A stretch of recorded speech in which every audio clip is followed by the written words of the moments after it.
Hello. കുറേ നാളത്തെ ആഗ്രഹമായിരുന്നു കേട്ടോ പാറുമോൾക്ക് കടലൊന്ന് കാണിച്ചു കൊടുക്കണം എന്നുള്ളത്. 4ാമത്തെ ബർത്ത്ഡേ കഴിയേണ്ടി വന്നു ആ ആഗ്രഹം സാധിച്ചു കൊടുക്കാൻ വേണ്ടിയിട്ട്. അങ്ങനെ ഞങ്ങളുടെ അടുത്തുള്ള പൊന്നാനി ബീച്ചിലേക്ക് പോയപ്പോഴാണ് കടൽ നേരിട്ട് ഒന്നും കൂടി കണ്ടപ്പോഴാണ് 4 വർഷമായി നമ്മൾ ഈ സ്പോട്ടൊക്കെ മിസ് ചെയ്യുകയാണെന്ന് മനസ്സിലായി. 4 വർഷമായിട്ട് നമ്മൾ ഇവിടെ ഒന്നും വന്നിട്ടില്ല, ഇതൊന്നും എൻജോയ് ചെയ്തിട്ടില്ല എന്നുള്ളത് വേദനയോടെ ഓർക്കുകയാണ്.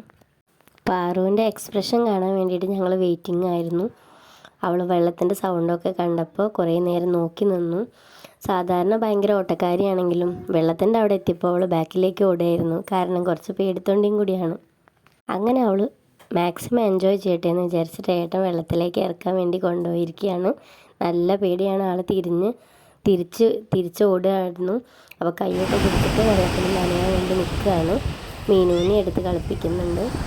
കുറേ കാലമായി ബീച്ച് കണ്ടിട്ട് എന്നുള്ളത് കൊണ്ട് തന്നെ മീനും ഭയങ്കര ഹാപ്പിയായിരുന്നു. അവൾ മാക്സിമം എൻജോയ് ചെയ്തു.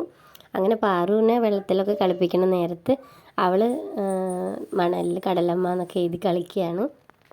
രണ്ടുപേരും മാക്സിമം എൻജോയ് ചെയ്തിരിക്കുന്നു. ഞങ്ങൾ ഒരുപാട് സമയം അവിടെ സ്പെൻഡ് ചെയ്തു.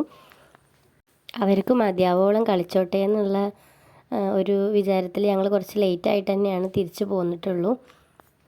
അങ്ങനെ അവിടെ നിന്ന് അസ്തമയമൊക്കെ കണ്ട് ഐസ്ക്രീമൊക്കെ കഴിച്ച് ഞങ്ങൾ തിരിച്ചു പോരുകയാണ്. ശരിക്കും എല്ലാവരും പറയാറുള്ള പോലെ ഒരിക്കലും കണ്ടാലും എത്ര കണ്ടാലും മതി വരാത്തൊരു സ്പോട്ട് തന്നെയാണ് കടൽ. ഞങ്ങൾ തിരിച്ചു പോകുന്നത് കർമ്മ റോഡിൽ കൂടെയാണ്. അപ്പോൾ നൈറ്റ് ആയിട്ടുണ്ട്. കർമ്മ റോഡിൻ്റെ ഒരു സൈഡ് ഫുൾ വ്യൂ ആണിത്. ഒരുപാട് ഷോപ്പുകളും റെസ്റ്റോറൻറ്റ്സൊക്കെ ആയിട്ട് ഫുള്ള് ലൈറ്റും കാര്യങ്ങളൊക്കെയാണ്. അപ്പോൾ അത്രയേ ഉള്ളൂ ഇന്നത്തെ വീഡിയോ. ഇഷ്ടമായ എല്ലാവരും സപ്പോർട്ട് ചെയ്യണേ. Tata bye bye.